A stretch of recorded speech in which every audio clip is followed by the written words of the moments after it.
somebody breaks into your fucking home? Finish him. Yeah, that's well. When you say you cannot legally defend yourself, that right there's a problem.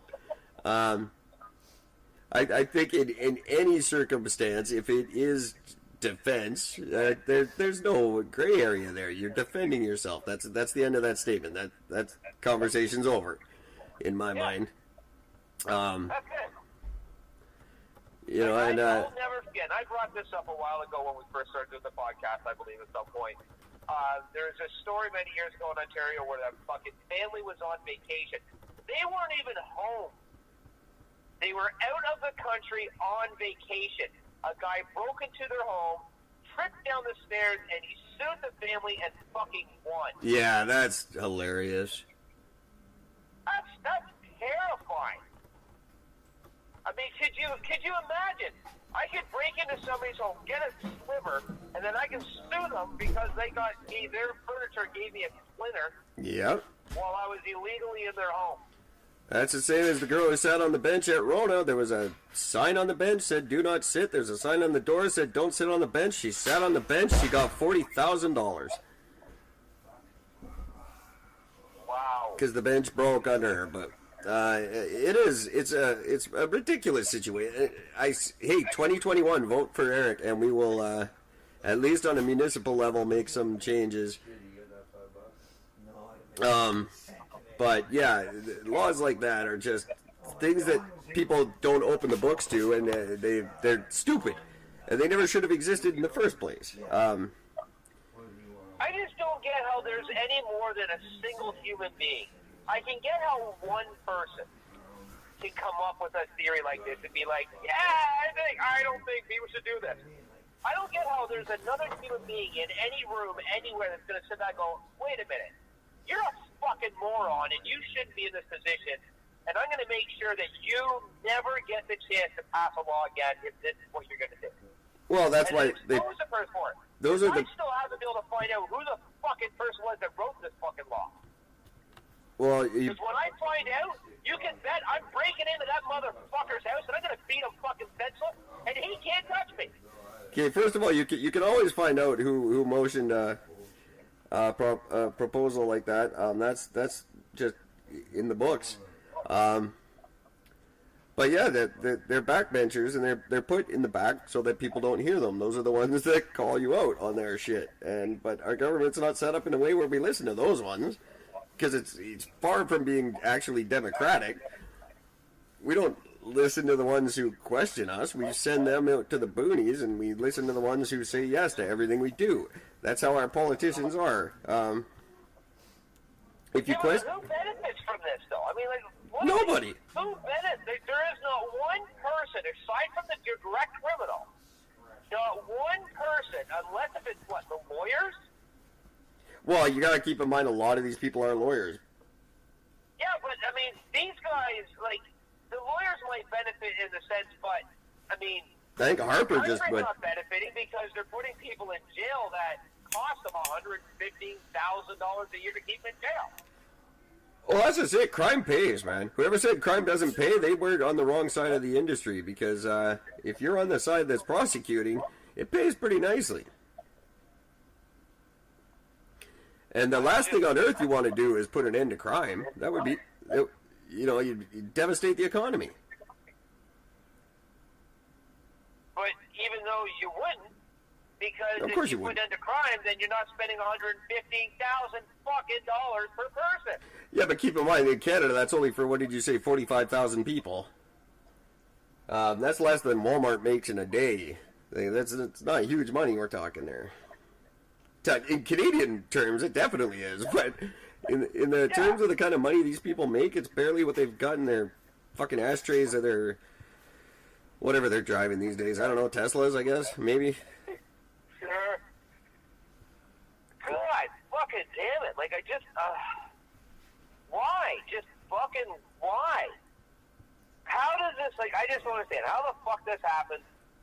Why aren't these people being just flat out, they should be ridiculed, their families should be getting attacked on a daily basis, just so they know what it's like. You know, like, I mean, this is the things that should be happening. When a law gets put in place that goes against humanity, and fully against humanity, that should be, on its own case, that should be just, well, that's why we invented the Senate. That's what the Senate is supposed to do. The Senate's supposed to look at stupid laws and say, hey, these are stupid. But they do like 4 a year. They don't care. They're grandfathered in, and they're living off their pensions, and they're living off that $150,000 a year that the prisoners are costing us. That goes directly into their pockets. No one is set up to actually do anything that benefits anybody. They're there to collect a pension. It's a killer pension you get when you get out of the government.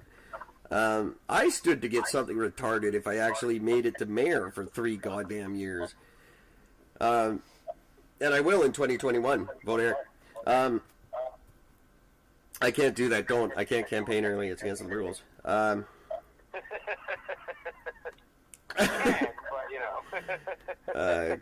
But yeah, when I go back at it, even I stand to make, like you said, when Rob Ford tried to put the big spotlight on what he got when he got elected, there's a stupid amount of free shit you get while you're charging everybody else. Ridiculous money and raising rates to things and putting fucking bike lanes in front of the emergency goddamn exit. Oh my god.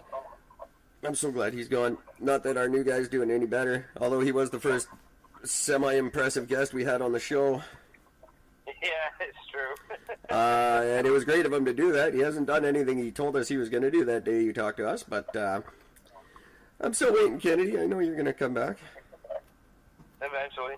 Eventually. No, because he knows we're going to call him out on his shit. Yeah, that was the first and last time I've seen him in this neighborhood, so I'm just saying, Ken, you know, buddy. Thought we had a thing. God, fucking damn it, man. Like, I just don't get.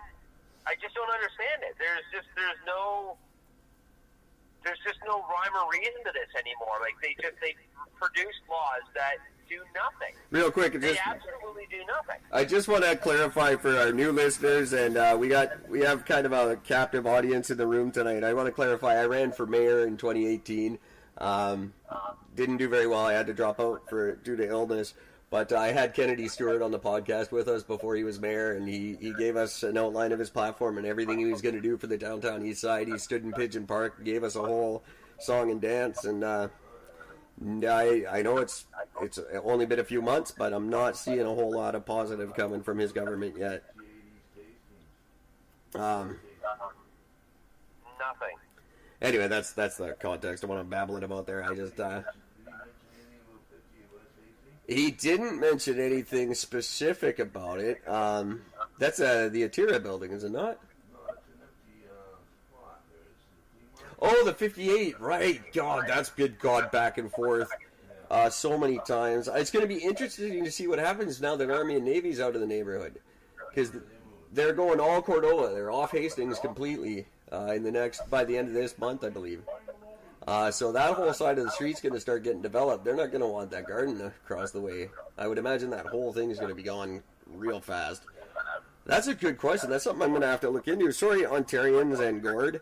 I'm sure you're familiar with the big empty lot beside the Grand Union, right on Hastings, across the street from the Army and Navy. There's just a big void. Yep. Huge point of contention. Gregor Robertson said it was going to be all below market housing, low income housing, and here we are, long after he's hit the road, and it's still a big empty lot. Nothing happened to it. No, nothing. He didn't intend on doing anything to it. He couldn't find a way to put a bike lane in there.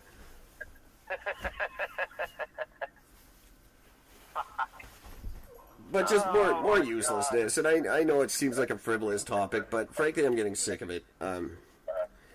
Just the more I watch nothing happen while the world is falling apart, it's embarrassing, and it's not frightening anymore. I mean, I know how this story ends, and it's not good for any of us.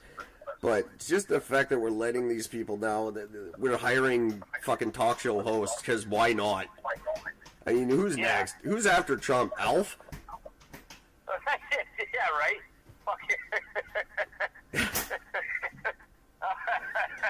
Oh, that'd be great. Gordon Shumway for fucking president.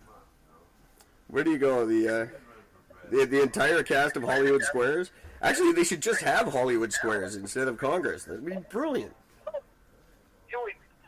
More shit would get dealt with, that's for sure. Right? Have a big wheel. I love the idea of a big wheel to solve all the world's problems. You know, like, you go up, you get one spin, and that's the law that gets passed. Yeah, but that's pretty much exactly where you were at this stage anyways. I mean, like...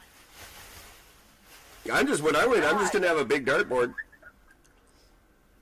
Every Monday, I'm going to hold a conference. I'm going to get you guys all to suggest something. And then every Friday, I'm going to throw a dart. And whatever suggested it hits, that's the one I'm passing. You know what's funny is that I think you could take that one step further and be able to set it up like we'll put a person that passed the last really stupid law. They go in front of the dartboard. Yeah. And we just paint something on their fucking body, and wherever we hit them on the body, then that's the new law.